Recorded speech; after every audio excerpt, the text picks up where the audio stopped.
Good afternoon, everybody. Welcome to Implementing a Professional Learning Model to Improve Mathematics Teaching. This is the second webinar in a two-part series around PLMs. The first one was focused on designing a professional learning model, and this one today is focused on measuring and charting progress and improvement of a professional learning model. And we're so thrilled that you all are here today. On behalf of our whole team at REL Appalachia, thank you for the gift of your presence and your time today, particularly in the context of spring and spring testing and the pandemic and all else that means for the kind of pace and tenor of your year. We're really honored by your presence, and our goal is to make this impactful for you and to also have an engaging format for you to ask questions as we go throughout.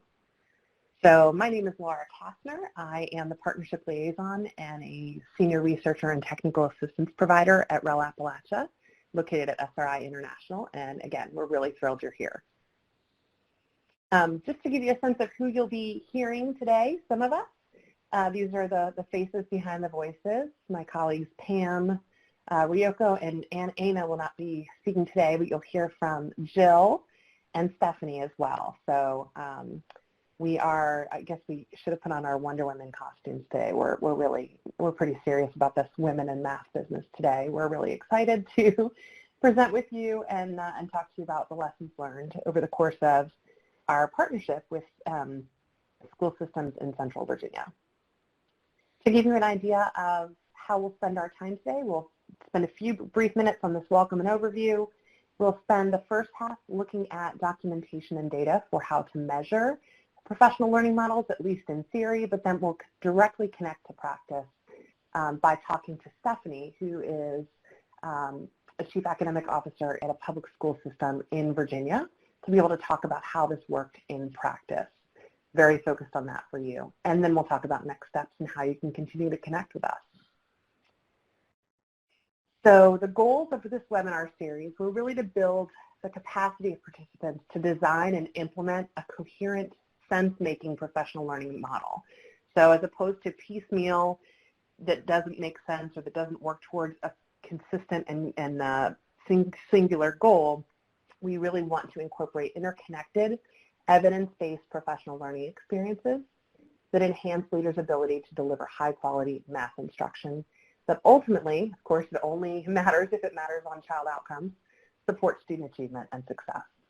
And so that's the goal of our series, and the way that we hope to do that is by today identifying and describing possible data sources and methods to help assess these professional learning models and how we might measure and think about how we're doing, these pulse checks as we go, and apply learning about that data collection and analysis in order to develop a data collection plan to assess our PLMs.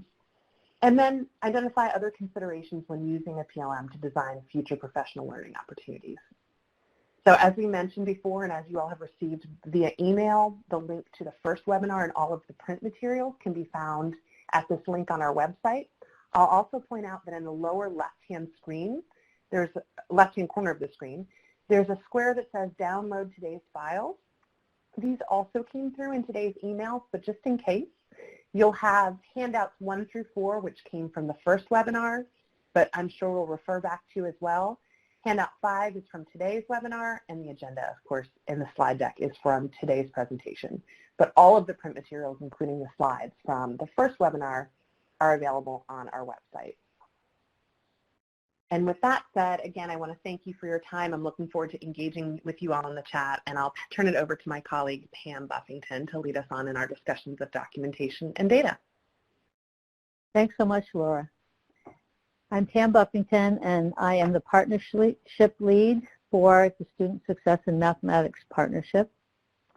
And I'm going to talk about the framing. And as Laura pointed out, we're going to really look at documentation and data of the type of professional learning opportunities and strategies provided within your school division. We know that data provide a critical piece of the professional learning model, and the analysis helps you as leaders determine if and how the professional learning activities are achieving their purposes. So to revisit the cohesive professional learning model. A professional learning model has multiple different steps, as you can see here on the slide.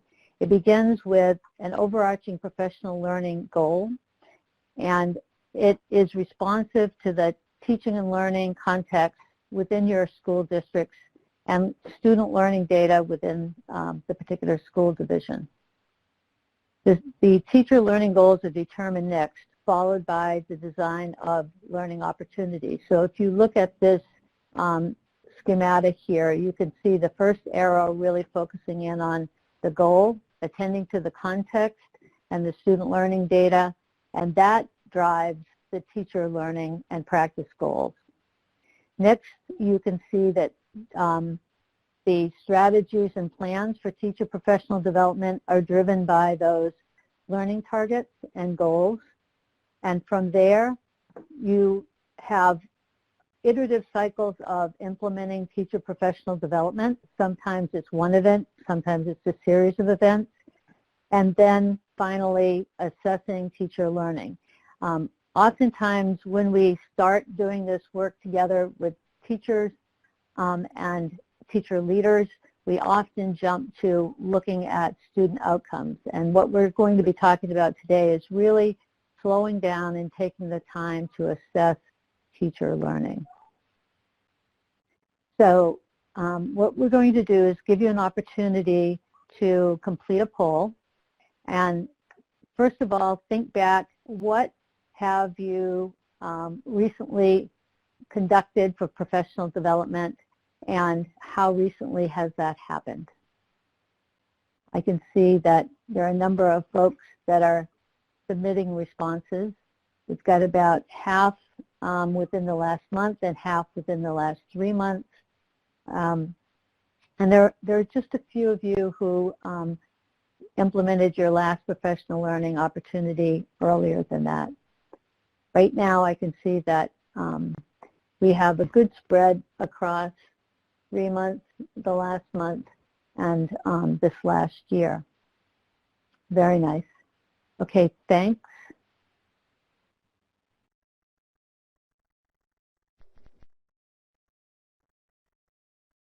What was the topic of the professional learning activity that you just responded to?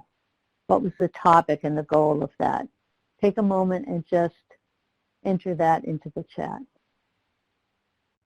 I can see that Annette has posted constructivist problem solving.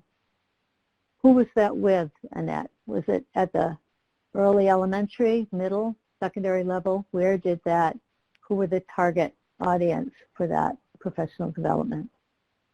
Desmos? Yes, rich mathematical chats, very nice. Map testing, using Google Slides.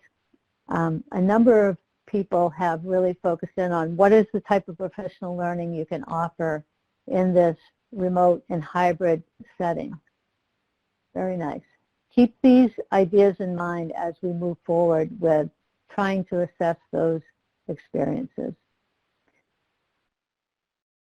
So if we look at this slide, you'll notice that the first slide, number 1, defining the mathematics professional learning goal, is highlighted in yellow. In this webinar, we will focus on 4 and 5 in particular, but for those of you who did not attend the first webinar, we have the professional learning model planning template in the download pod, and you can use that to guide your planning. In the first webinar, we not only focused on developing a cohesive model of professional learning for school districts, we addressed steps 1 through 3 in the planning process. We discussed the importance of defining the professional development goals that we talked about, attending to your local context and student learning data, as well as highlighted the importance of selecting one or more of the National Council of Teachers of Mathematics guiding principles to focus on within the PLM. For example, you may want to really put particular attention in your plan on access and equity principle and focus on curriculum review and design to establish mathematics programs that ensure high quality mathematics curriculum and that it is equitable and accessible. Then we shared the importance of setting teacher learning and practice goals, and that template is also included in the download pod. Finally, we described professional learning strategies and approaches to be used and the contextual factors to be considered during that planning. You'll see those handouts as well in the download pod. In this webinar, we'll focus on 4 and 5, as I just mentioned, and we will keep looping back to the learning goals, context, and student learning data, as we know that these plans are iterative components of them, and we circle back and make adjustments over time. Professional learning that increases educator effectiveness and results for all students uses a variety of sources and types of student, educator, and system data to plan, assess, and evaluate professional learning. When we implement professional learning, it's critical to collect data and analyze it that aligns with those opportunities.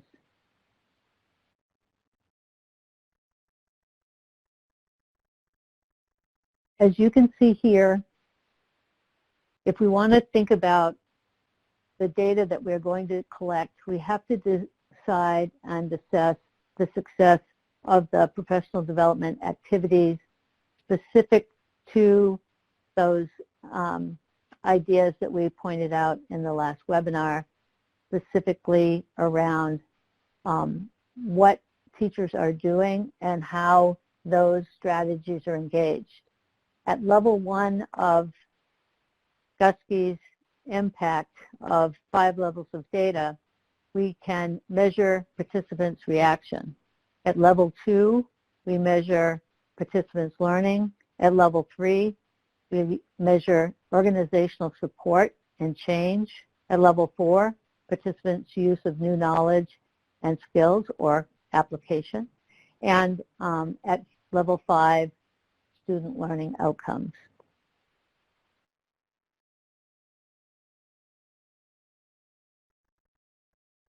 So as we think about measuring for or assessing professional learning activities, what questions are we asking? What data will be collected to answer these questions? What data and protocols will be used to collect the data, and how can the data be used? If you refer to handout 5, which you can download from the download pod, you'll see these questions as well as different levels of what does a measure look like at each of those levels. So if we look at level 1, participants' reactions, many of you are familiar with questions that you can ask about how the participants liked the engagement, the workshop, whether they felt their time was being spent well, whether their materials made sense, whether the workshop was useful, whether the leader was knowledgeable, and so on. This type of data can be gathered in participant feedback forms and observer notes that are taken during the workshop or the particular professional learning experience. They can be gathered after the activity has been conducted. So, for example, there could be a participant survey. If you look here on the slide 15, you'll see that we have an example of an exit ticket where we can look at a Likert score and get a sense of the reactions of the participants and how we met the requirements for that. At level 2, we're looking at participants' learning. So we go beyond just the reactions of the participants, but we move to what are teachers thinking about? Did they acquire the intended knowledge and skills? By having a teacher reflection, such as the example here, we are trying to find out whether they're getting better at the particular target that we had for that particular learning experience. So do you think you're getting better at using visual representations to solve mathematics problems by taking this course? Please explain in detail. As we noticed earlier when Annette was talking about constructivist problem solving, in order to know whether that professional learning that she had engaged in was useful and they understood and were engaged in those strategies, there needs to be some type of assessment of teachers' learning. And you can see here.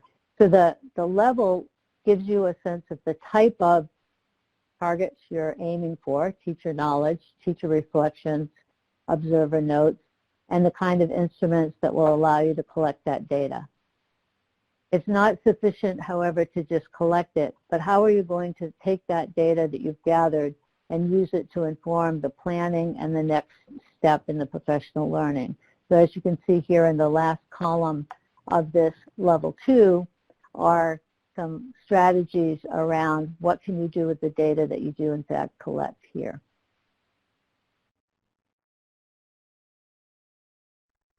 At level 3, it focuses on organizational change and support. The handout presents the different questions, data sources, instruments, and applications for level 3. Collecting data around coaching can help assess how teachers and coaches are working together. A log of educators that a coach has worked with over a course of a year is one way to track teacher and coach interactions. Other ways to understand coaching can be to review what coaches and teachers discuss as detailed in coaching notebooks or logs. These example data collection tools are presented in Handout 5, Figure 4. You can also collect and examine artifacts related to the coaching to determine the success of the coaching and to make plans for future support. Consider using other types of data, such as questionnaires and structured interviews, with school and district leaders, as well as teachers and teacher leaders to help refine and improve the professional learning activities placed in your division.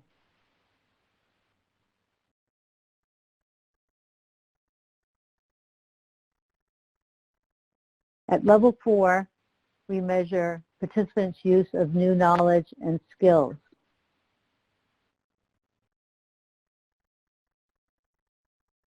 Consider participant implementation of new practices or what teachers plan. For example, one data source to determine teachers' use of new knowledge and skills can be an observation conducted by a mathematics coach, peer, or administrator. I noticed when you were completing the poll in the lobby that over 70% of you are math or curriculum leaders. Think about how you would engage teachers in this. What type of observation would you be using?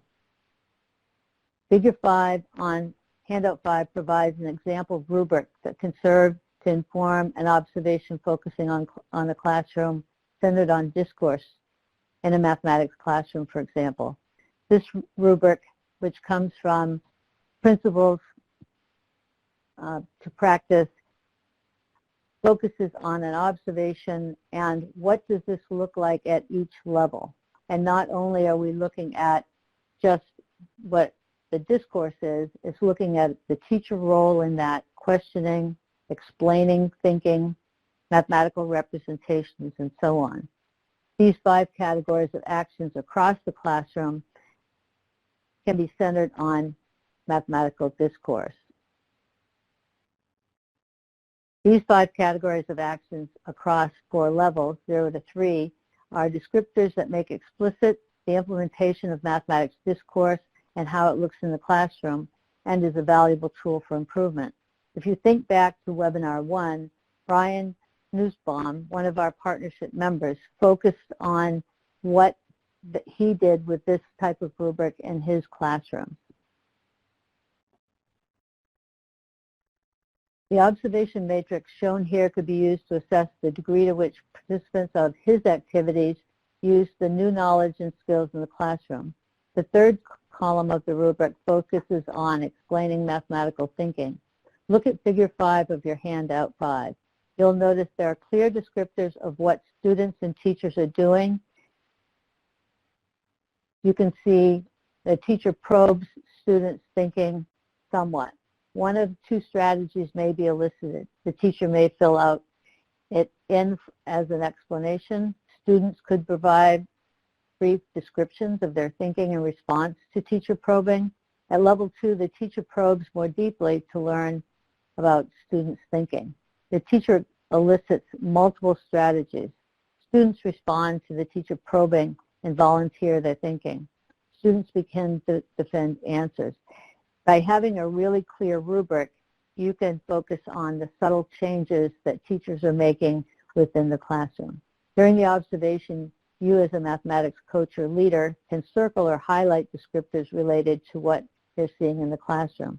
After the class is over, during your debrief, you can use the notes and the rubric to support the formative feedback you're providing to the teacher. The descriptors make the conversation much more specific and the next steps more concrete. The descriptors in the next level of the rubric provide a target for the next stage of improvement.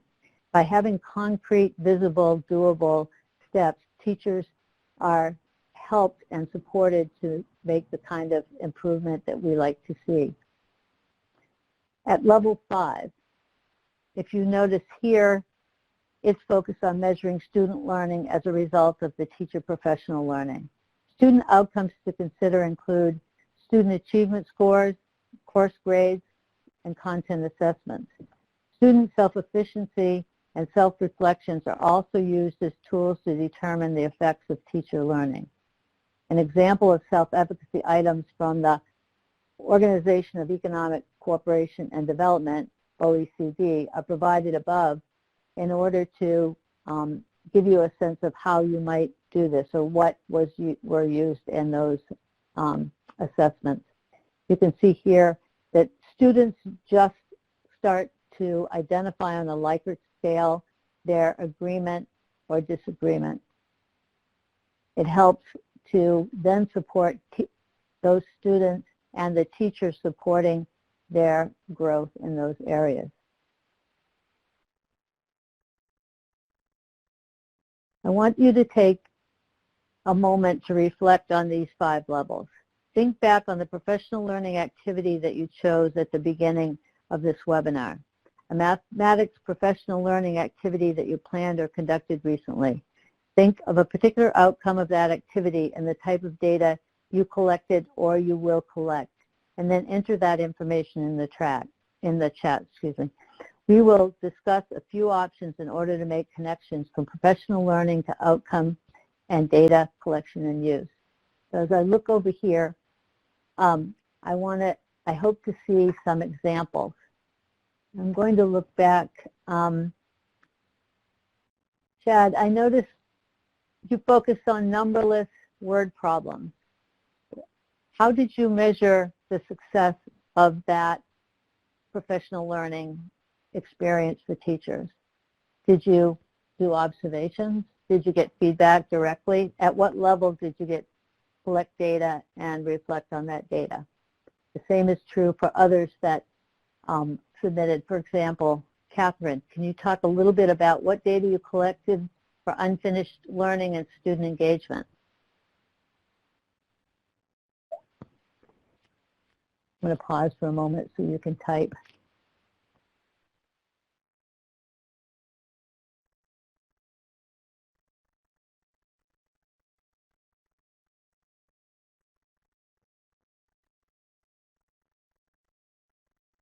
So Chad is still following up. Training was last week. As you think about your follow-up, Chad, what data do you think would be useful for you to inform the next activity or the follow-up with those teachers?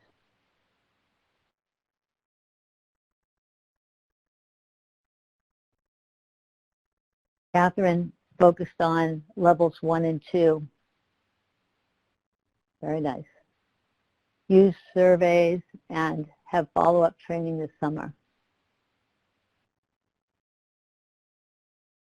As you're thinking about moving to level 4 and 5, Catherine, Stephanie will be sharing some of the strategies she used and how she moved to those higher levels of data collection. Very nice.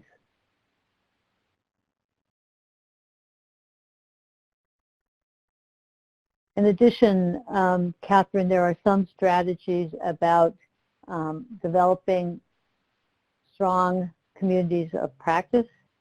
Again, we can ask Stephanie how she's done that within her school division. With that, I'm actually going to turn it over to Jill and Stephanie to dig in a little bit deeper and to use some examples of how you implemented this in your own practice.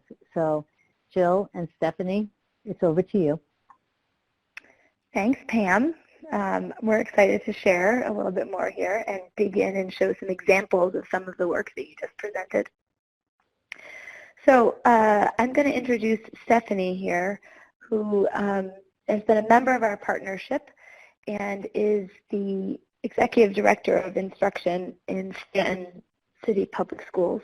She's going to share her experience of designing a cohesive PLM and highlighting the content and processes they engaged in, as well as the particular data they collected and used.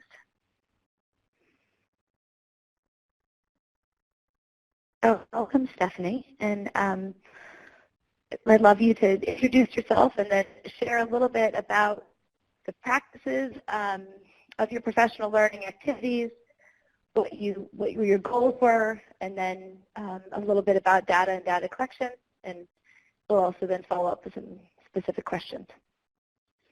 All right. Well, good afternoon, everybody. It's great to be a part of this. So I'm Executive Director of Instruction in Stanton City Schools, so oversee kind of multiple levels of instruction. We're a small school division, and so I wear a lot of hats. But in thinking about our journey, in Stanton City Schools, we'd actually made a huge transition to student-centered mathematics in our elementary grades in 2009, 2010. And so that was quite a while ago, but this professional development really has been sustained through our elementary mathematics coaches that we hired the following year in 2010-11. And since that time, we've really been able to continue the student-centered approach through ongoing professional development, grade-level learning community work. We know that the approach really has been working for us. Our math scores for all three of our elementary schools have really consistently outperformed the state average every year, starting in 2012-13 until our most recent data. In fact, our latest data in spring of 2019, we were at an 86% rate, which was 5 percentage points above the state average. And all of our elementary schools are Title I, and 100% of them actually qualify for free breakfast and lunch.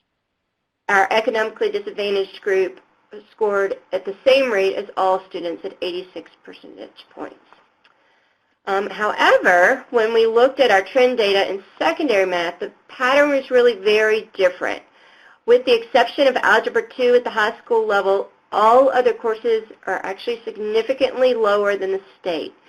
For example, our spring 2018 results for math were at 54% for middle school, which is 19 percentage points below the state, and 67% at the high school for Algebra 1 and Geometry, which was 12 percentage points below the state. So really, secondary mathematics really became a focus in our professional learning model action planning template.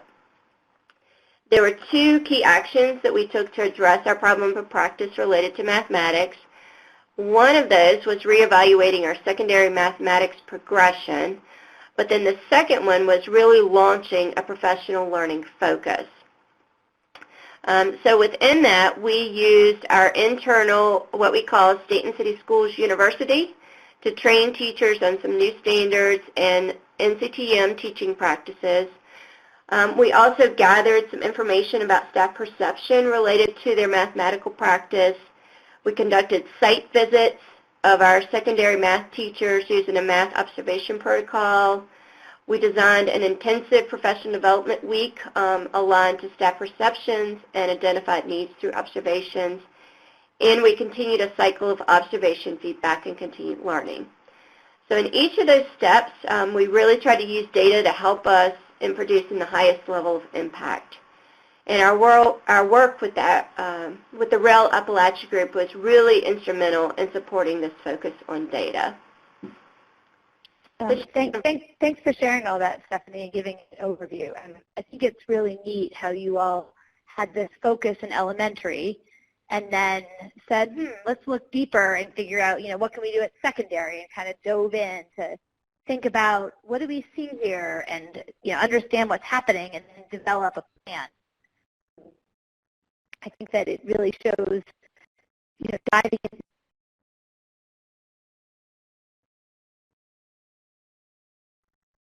that are small, having that focus, I feel like is really helpful. K through 12 is not the same in mathematics, and I think that probably helped you all get feedback from teachers and being able to be really specific. Absolutely, yep.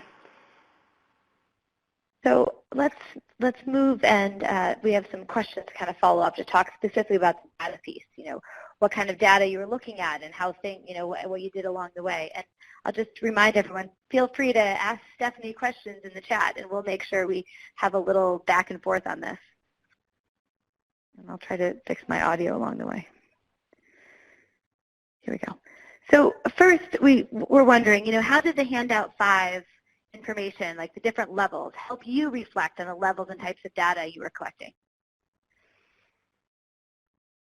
So I guess in thinking about handout 5, one of the things that we say in Stanton City Schools is that when teachers get smarter, so do our students.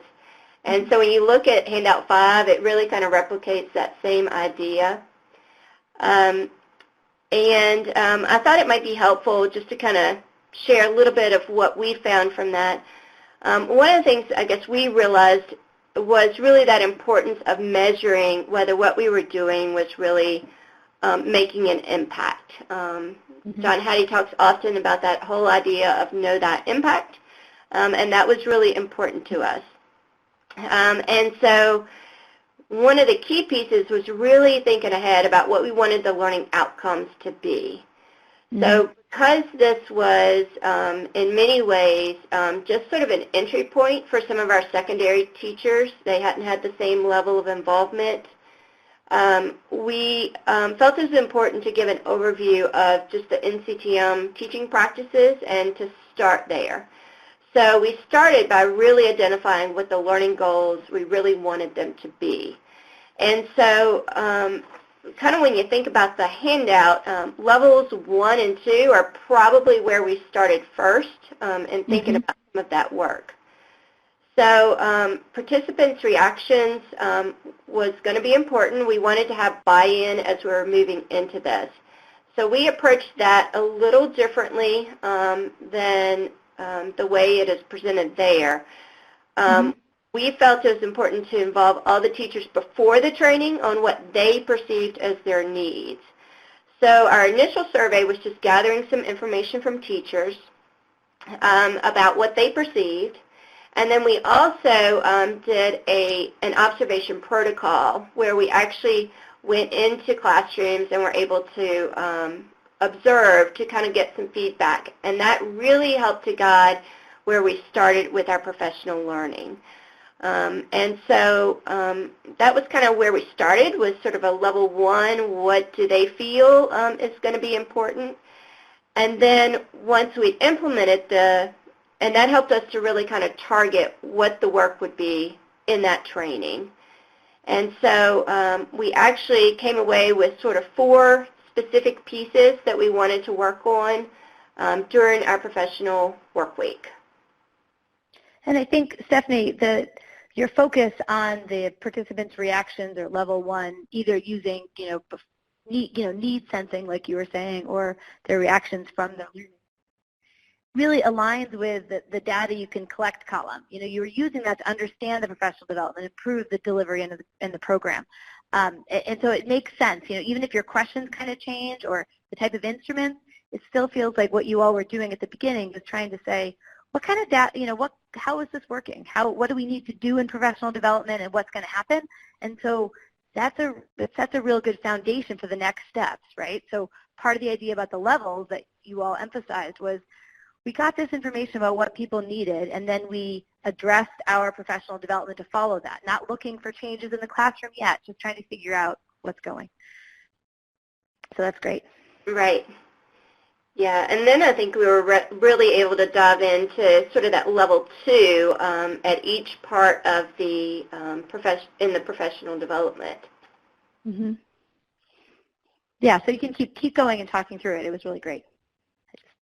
Okay. All right. So, in thinking about the professional development, really we kind of came away with sort of 4 key pieces. So, our days were really built around building a mathematics classroom community, fostering discourse in a mathematics community, tasks that promote reasoning, and then mathematics tools. So, and that was really derived a lot from really looking at that initial survey, combining that with the observation protocol, and sort of putting those 2 pieces of information together. And what kind of, you know, if you use these exit surveys and data to kind of collect this information to frame the day, and then to look at how teachers were learning during the day, did you continue with that sort of plan of exit surveys and exit tickets? We did. So each day of the professional learning, we had exit tickets that really allowed us to kind of capture more of what teachers were kind of coming away with as key learning points from that day.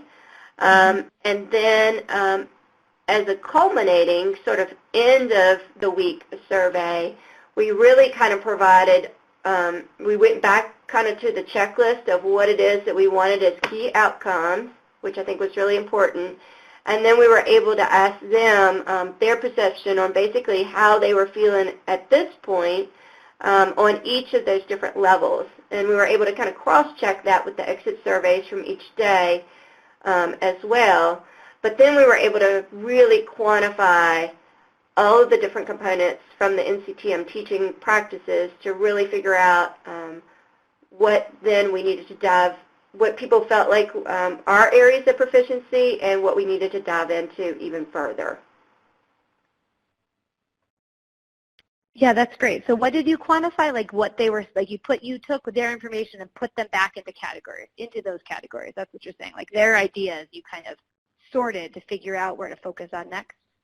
Yeah, so everything was very organized by NCTM standards. So for example, we might say, let's see, for example, it might be I can share the learning goal with students in a way that meaningfully involves them.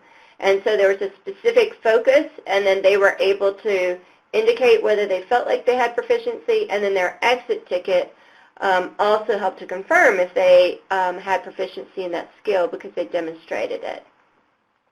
Got it.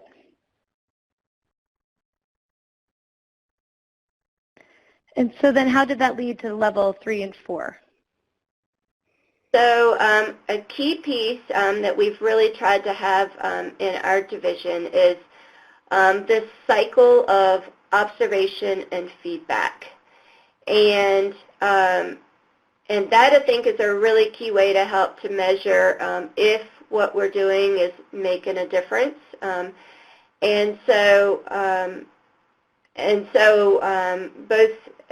So we have administrators from our schools. We have central office that really go together in teams and go into classrooms, observing classrooms, and then provide immediate feedback to teachers on a regular basis.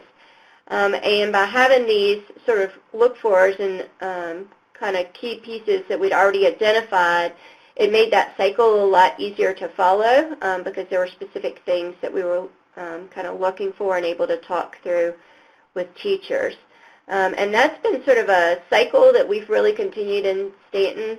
And then we're able to use our SES University if we find that there are things that we specifically need to address even deeper. That's one way that we're able to do that is by having teachers within our division help to lead in training other teachers as well. That's great. So you have this, you're building not only current teachers, but even new teachers can come in and learn from others as well. Correct. That's great. Stephanie, and then this led into your, sorry. Sorry, I was just going to ask a quick question. Stephanie, did you collect any evidence from those teachers in those classrooms, or did they provide or select any evidence to provide to you and to other folks who were doing walkthroughs and observations? So we have each of those times we record kind of key things about the learning goal, what we're seeing as evidence, and then the formative assessment. So there's this pattern that we're continuing to look for each time that we're in there. And so the conversations afterwards are really kind of framed around those areas. So that is sort of yeah, that's helpful. Yep, a common cycle for observation. And your observation tool has also been supportive of teacher self-reflection. Is that how you used it as well? Like teachers were reflecting then on their practice beforehand and maybe even using that same tool later? Yeah, so teachers, really a lot of the look-fors in terms of things that we're looking for mathematics practice kind of came from some of the feedback we were getting from the professional learning. So these are some things that we need to focus on and want to continue to grow in. And so then where are you all thinking about level 5 right now on the student outcome piece? The student outcomes, it's funny. We sort of had an interrupted year, so it's a little harder to measure student outcomes in the typical format that you might measure. And so that's something that we're still, we're still hoping to gain. And so, one of the things that is shown, like, for example, that Pam shared was even looking at student perception of math in many ways, how they're growing as mathematicians. I think even sometimes even within the classroom observations, we see evidence of increased student joy, which is more of a a factor within those observations. But that's one way that we can measure that, and we'd love to see our numbers for secondary math really grow in the same way that they have for elementary. Yes, this year is different. There will be different measures, for sure. Thanks for sharing all those ways you thought about the levels and the data. I kind of want to go to the third question there about what did your data analysis look like at one of the levels? Because I feel like, you collect all these exit surveys or you had all of this information from teachers. What did you do with it and how did you use that to make decisions? Because I feel like that is the sticking point, right? You get the pile of exit surveys or you have the teacher feedback. What did you do to address that? Well, and I think that's really where we started to include that in terms of our looking at our observation tool in terms of next steps, really. So it's kind of taking our look-fors and really identifying, okay, these are some things that we've identified that we feel really good about, and then these are the things that we know need additional work and additional focus. Mm-hmm. And so I think that was a key way to help identify for us even some next steps in terms of professional learning. Yeah, that's great. So it sounds like the different levels, you're really able to pull information for each of those. Like I'm kind of imagining this like pathway. Like you get this information here and it kind of leads to the next one and kind of does this snake up the, or maybe it's down through the handout to kind of reach each of these different areas and really build this robust plan. And so what about next? Like what are some of your next steps for thinking about professional development? To our last question here about how your data you collected is going to help you plan subsequent teacher professional learning. Yeah, so the observation and feedback will be continuing with some specific math look-fors. That would include things that we've looked for in prior surveys, but then really including some intentional things kind of for those areas that we've identified as continued needs. So, for example, when the teachers really when we really kind of looked, some of the things that we know we need to dig into deeper and do a deep dive on one of these very well, continue to be the learning goals and really making sure that that's intentional with students. The sharing of work, so making sure that students are sharing the work, developing the rich mathematical task, and considering ways to, in advance, to extend and scaffold questions for students. So, you know, our plan is really to kind of take those and really provide some really concise, targeted support in each of those different levels, and doing that really kind of in a sequential way. We feel like we've kind of provided an overview, and now it's about going deeper into those different areas and doing it well. Yeah, so it sounds like as you had your look-fors, now that you've gone through this process, you're able to refine it and look for more specific areas, or refine what you're looking for. As you were doing this, did you engage teachers in any of the data analysis as you were thinking through next steps or subsequent PD? So I think that definitely has come out through the feedback that we've been able to do, which is very personal. And I think even, and I think they've had a little more ownership because we've kind of involved them in each of the different components. I think starting it out by getting their perception of what they need, so that it doesn't seem to be all over the place, and to be able to address it the way that they've felt supported, I think has been helpful. Yeah, that's great. I hadn't really thought of that, but as you're attending to participant learning and you have teachers thinking about the data, you are helping teachers to see all these ways in which these things are connected, and engaging their ideas as well as their learning in the next steps. Right. Pam had another question here. Pam, you can just jump in with these. Okay, I'll jump in. Stephanie, I noticed that one of the people in the chat had mentioned that they were conducting communities of practice, and I'm wondering how you measured the success of math communities of practice, and if there were ways that you changed what kind of data you were collecting and what you were doing based on that. That's a great question. So, one of the things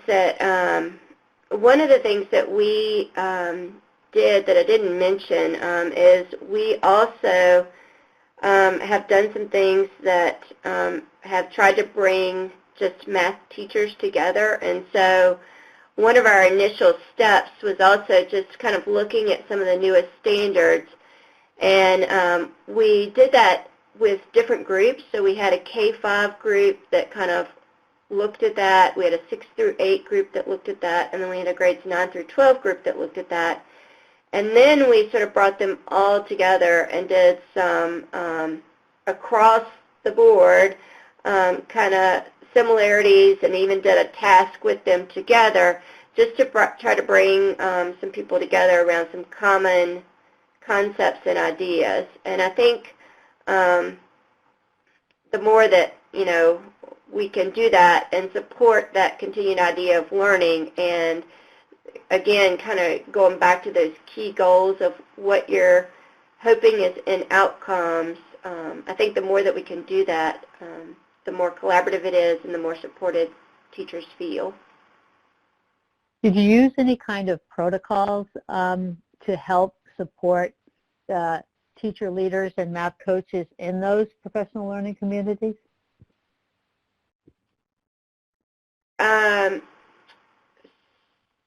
So as far as kind of the follow-up with teachers, is that what you mean? Yeah, sometimes I know when I've planned and run professional learning community meetings, that a protocol that helps to guide not only the process that happens, like you were talking about, bringing those groups together and having the kind of vertical alignment that's really helpful, but sometimes having those protocols include asking particular questions or referring to student work or other evidence in those discussions or whatever, that the protocols can help make the target clearer, as well as to also use data to change things and keep people focused on what's critical in that conversation. So I was just wondering what you had used to serve that purpose in your PLCs. Right. Yeah, so, yeah, I'm not sure that I would say that we have quite gotten to that aspect at all levels of conversation. I know when we've looked at student work before, some of that has been very clear in terms of kind of the process that we've used for some of that. But I wouldn't say we're there at all levels yet. Thanks. That's helpful, Stephanie. Thanks a lot. Mm-hmm.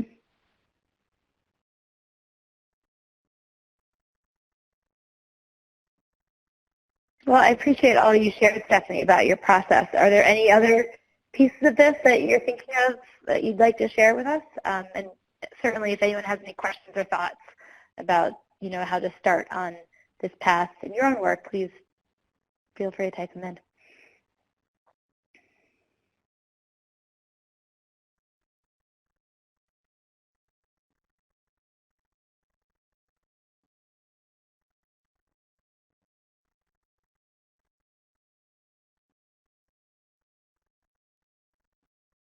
I think it's also important to note that, Stephanie, this has been like a long process, right? This didn't happen in, 6 months. You all began with really thinking, this was, I don't want to say years ago, but it might have been, right, that you started really thinking about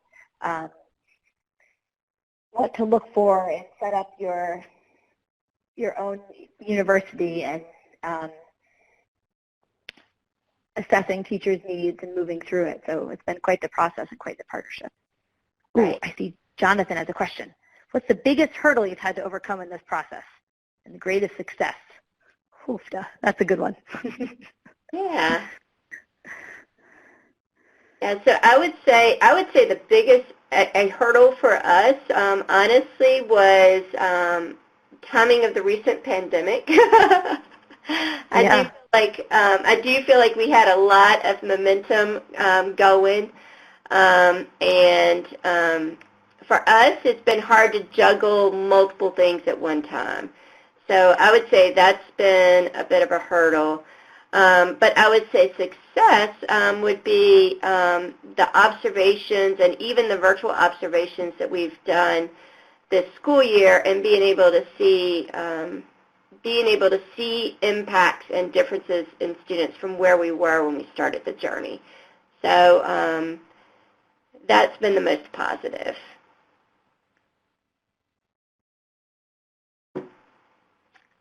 Yeah, that's great.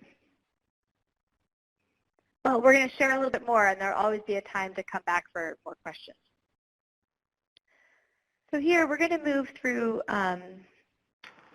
And we're going to have an example of a professional learning approach. So on your screen, you can see we came up with a fictional story here. And so you have just a snippet of information about a coach or a leader having a book study group as their professional learning strategy. And their outcome, they said, was to increase teachers' knowledge of structures and routines, to increase student subject learning, implement rich tasks, and increase student talk. They're looking at grades K through 5, and they're considering some of their context. And I like that in this example, we detailed out a little bit more than you may have initially thought of with context. Context it may not just be, where these buildings are located or who's teaching what, but Pam noted in the contextual considerations, there's very little math discourse in the classroom right now. So that's a good context to think of when you're trying to design these things. And so this book study group has the potential to influence teachers in some ways. And so what we'd like you to consider for a moment is think through what kind of data could you collect on this? If your goal is to increase teachers' knowledge, I'll give you a minute because we want to prime you for doing this yourself. So what kind of data could you collect? You can look at your handout 5.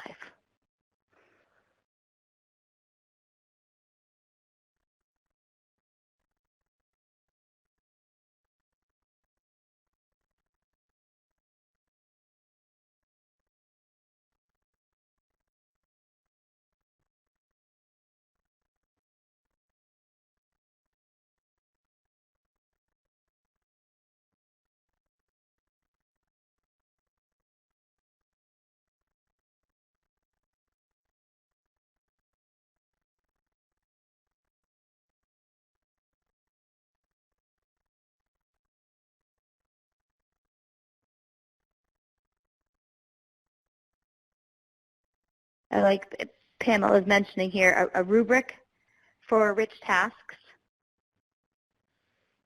for teachers to use to design and evaluate their tasks.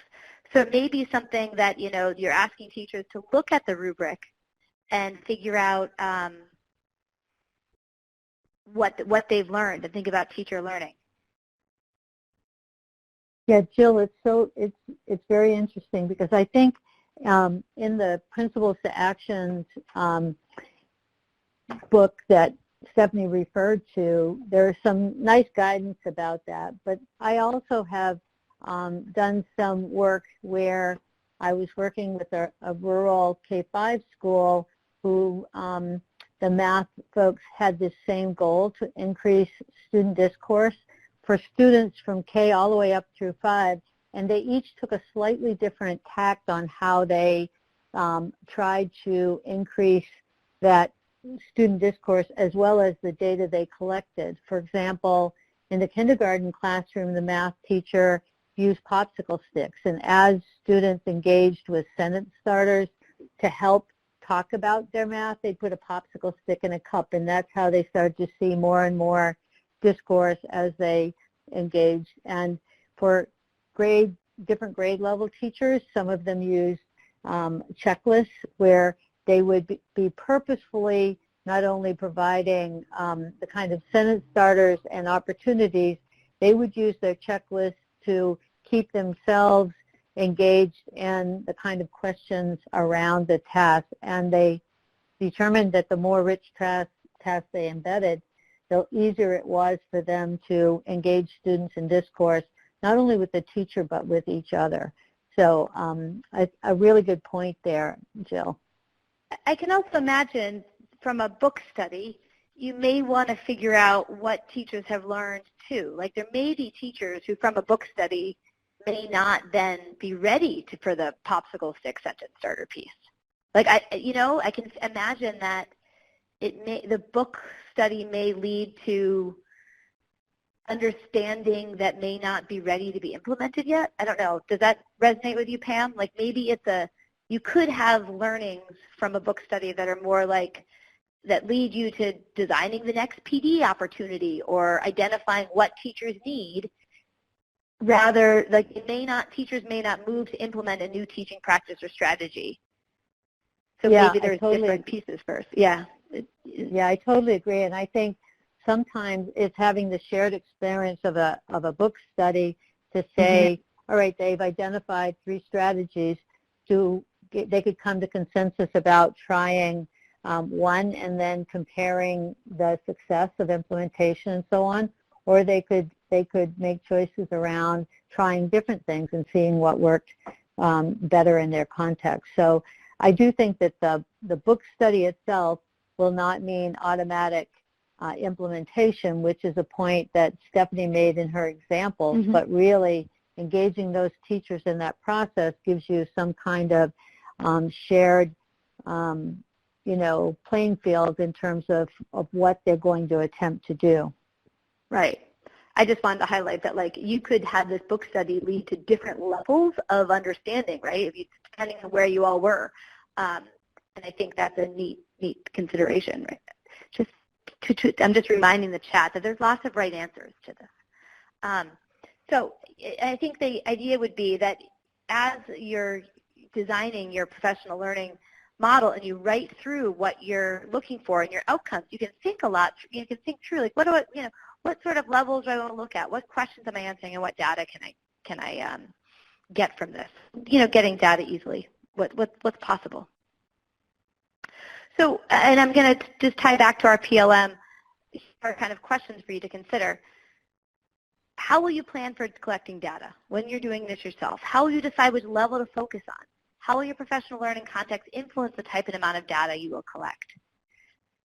These questions should help you think through what your next steps are, and really honing in on what data you're going to want to use and what's going to be helpful to you. In certain times and in certain situations, you're going to have different data that you will want. And I also, data doesn't need to involve 412 teachers across, 9 years. You can collect data from 1 or 2 events or from a few classrooms and use that carefully to make decisions. And Pamela Nunnery in the chat over here has noted some ideas about using rubrics to assess the quality of student discourse, or observation tools to measure quantity of student discourse, how much versus how long versus quality. And that's right. You can dig into the same idea very differently. And maybe you're looking at quantity across many classrooms, but you're looking at quality in 1 or 2.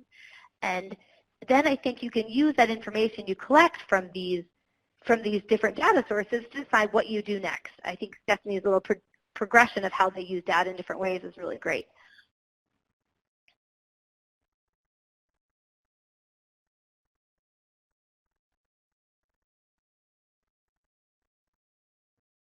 I'm just tying back to our professional learning model plan here, and the spaces we've highlighted today are kind of in orange, right, where you want to define your goals, your learning goals, and thinking through your implementation and assessing teacher learning.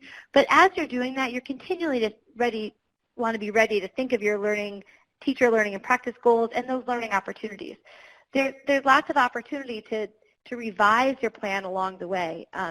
And we think it's really important to consider your data and documentation at each strategy. And it's going to be different, right? If you have a small group of book club, you're going to collect different data than if you're doing observations. And what makes sense is going to also determine, what your next steps are. But thinking through how a strategy is working is really important. Like, how do you know that teacher change is happening or learning is happening? Or student learning is happening. The data can really help lead you to that.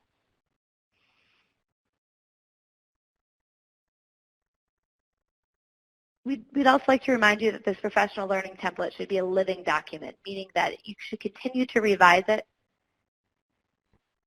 update it, make changes to meet your needs. Things change, and at a minimum, you should revisit this annually. The planning template should be part of this ongoing and iterative process, informed by data collection, analysis, and priority setting. Each time you review the planning template, look at your division-wide goals. Have those goals changed? Are there ways that you all in your division are thinking about those goals differently? Or are there ways that you want to consider different strategies? When you are looking at these things, you can also consider in what ways has mathematics education research shifted? What are the new recommendations? What are new tools or strategies that we could use?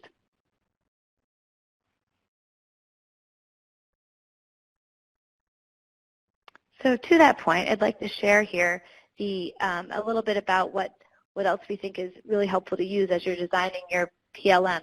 The Institute of Education Sciences website has many practice guides that were developed and based on evidence-based practices, and they're the What Works Clearinghouse recommendations. These practice guides present recommendations for educators to address challenges in their classrooms and their schools. The mathematics-focused practice guides are based on reviews of research, input from nationally recognized mathematics education experts, and experiences of educators and leaders. Each of these guides does a really nice job of going deep into the research literature and then pulling out the information that's helpful to practitioners. So this slide here includes 6 of these practice guides: teaching math to young children, developing effective fraction instruction for kindergarten through 8th grade, mathematical problem solving, encouraging girls in math and science, teaching strategies for algebra, and then the 6th one here is assisting students struggling in mathematics, intervention in the elementary grades. This one was most recently revised and posted, and so we'll get into that one in a minute.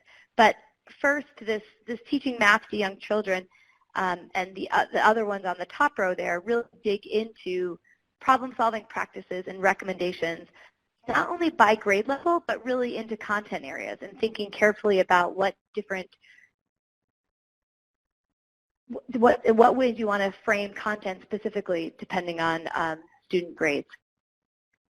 The way the practice guides are organized is they become very user-friendly with their recommendations and the details within them. I'm going to go into the next to the assisting students in struggling with mathematics one. But yes, I would invite you all to check all of these out. I can post the link over here to them.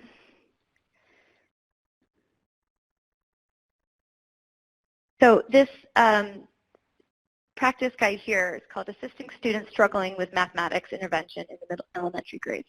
Intervention has been an interesting area where until recently there hasn't actually been that much research into focusing on student intervention. Mathematics intervention classes have been around, but there hasn't been that much research on what should happen exactly in them and how should we do this. So what the panel has done here is they pulled out 6 recommendations from here and said, what should happen in intervention classes?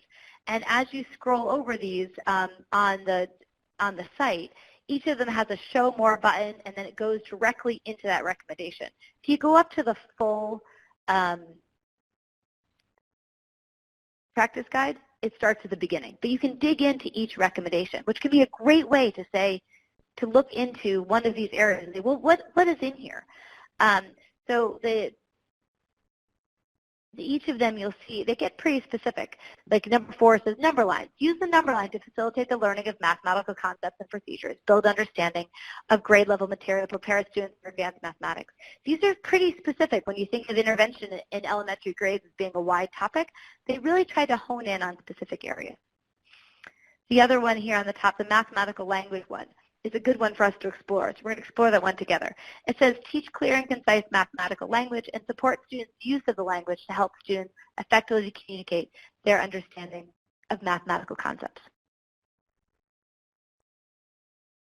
So as you click into the site, it lists how to carry out this recommendation. And I really think this is an interesting one to delve into because it says, it says, you know, teach clear and concise mathematical language. And I think you need a little bit more on how to do that. Like, what do you mean just teach? That's, you know, so they say routinely teach mathematical vocabulary to build students' understanding of the mathematics they're learning. And then they give an example. Down here, they show what I would call a Frere model, where they say, have a student-friendly definition, characteristics, examples, and non-examples. And they're using the phrase unit fraction. And what's interesting about this is they're showing, like, what does this look like? And so they're really delving into what carrying out this recommendation could be. The reason why we bringing these practice guides into this PLM conversation about data and documentation is because of the specificity they're bringing, as well as they're bringing in current research. I think this is really important to tie to. What have we found in the field, and how can we move teaching and learning forward?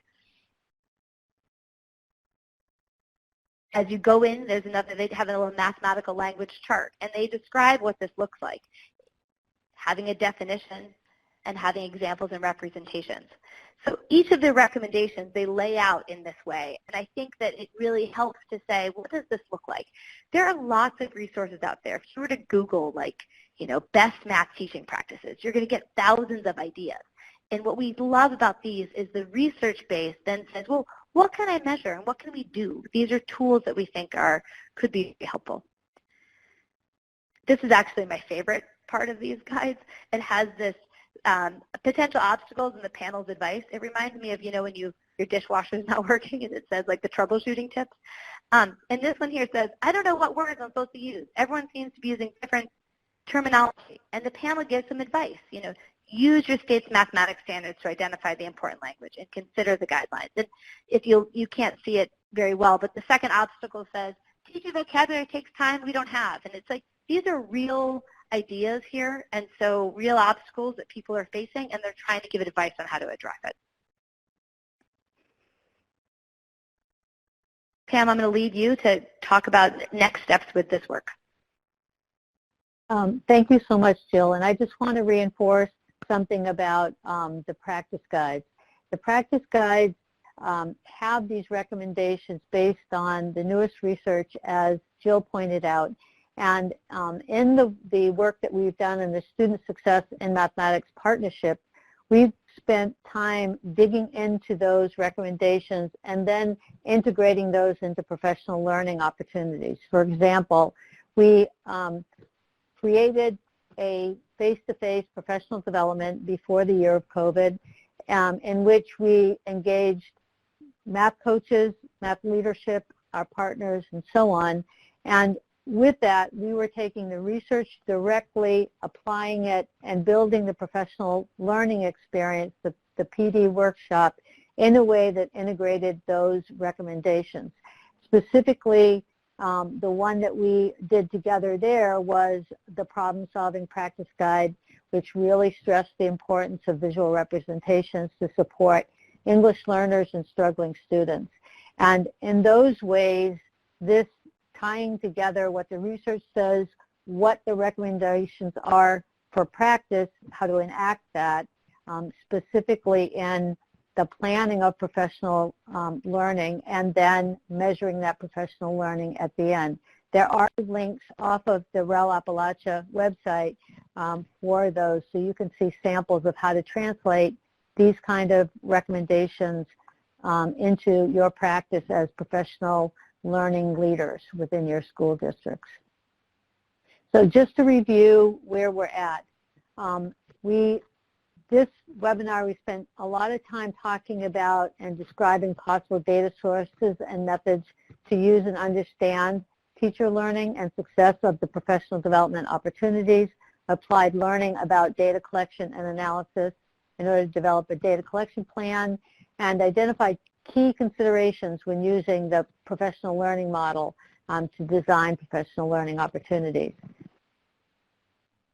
I want to take a minute to make sure that we give any final questions or any final reflections by Stephanie, Jill, or others. Thank you, Annette and Allison. The point that Allison made, I'll just back up a little bit around recommendation 6. So let me just back up a little bit here. Recommendation 6 talks about timed activities, regularly include them in, as one way to build fluency.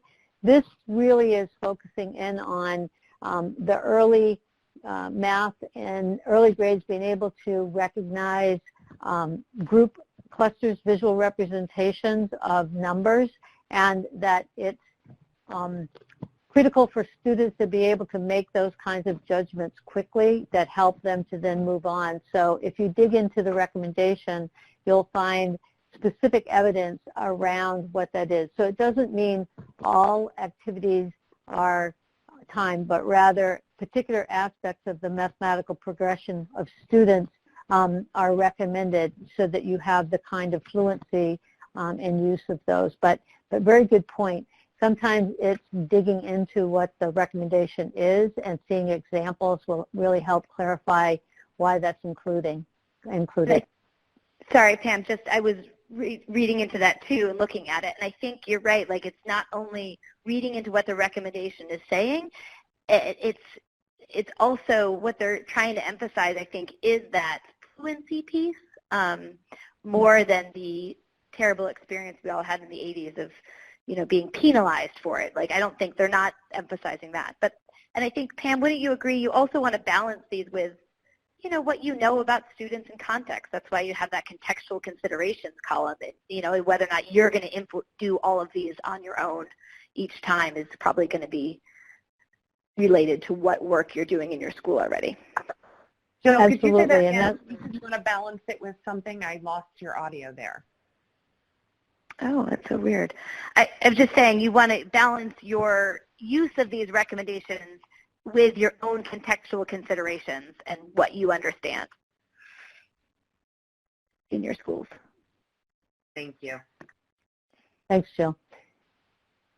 So with that, we would like you to take a moment to pick one of these, something that's squared with your experience, a couple of points you want to remember, and what you might be still wondering about. If you have additional questions, you can add them into the chat. We will be sending out a summary of this as well as a link to the recording so you can revisit these things. But if we know particular questions are being asked, we can include those in our feedback back to you. Down in the pod, please connect to, click on that link to take you to the stakeholder feedback survey. Thank you very much for your participation in today's event. And as we said before, you'll get a link to the recording. We'll also be putting these resources as well as some other background and support materials into a compendium and make that available to all of you who have attended this webinar series. Again, thank you very much for your participation.